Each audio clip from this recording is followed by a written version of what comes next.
Alright, so I'm going to wisdom from the Rebbe for today. So in general in the Torah there's a very strict rule called Asagas Gvul, which means that you move the boundary between two different things, which means simply that when there's an idea of a person who has a house or a field and he moves the boundary line from his property and moves it a little bit further into his friend's property, that's stealing. You're taking from the other person's possession, and that's a very serious prohibition which is not allowed in the Torah, and it's warned about in many psukim and many places from our Chachamim. And this is all true in physicality, because that's the way it is in spirituality. That when someone takes the idea of holiness and he mixes in the idea of the worldly things, he mixes in the ideas of klipa or things which are against God, and he, God forbid, gives up from the territory of Kedusha to them, it's a very serious thing. So we see that Asakas Gvul, this terrible prohibition, is a very, very strict rule. But there's one case where that doesn't apply. There's one area where we find the idea that this doesn't apply at all, this prohibition. And that is when it comes to learning Torah with children. That even if there's already many schools, there's already many things that exist to different organizations to teach Torah, if there's another place where you're going to learn Torah and you'll cause more children to learn Torah, it's a good thing and you should always add, even if you seem to be taking away someone else's business.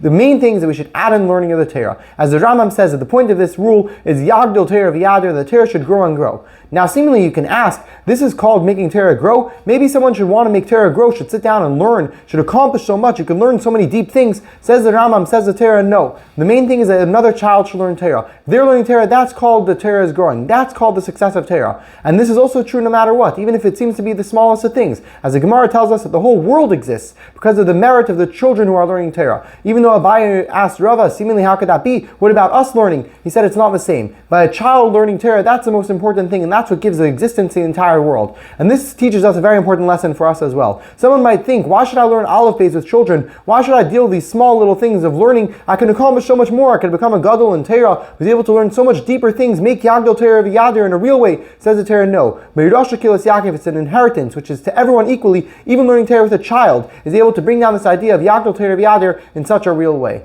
L'chaim, l'chaim.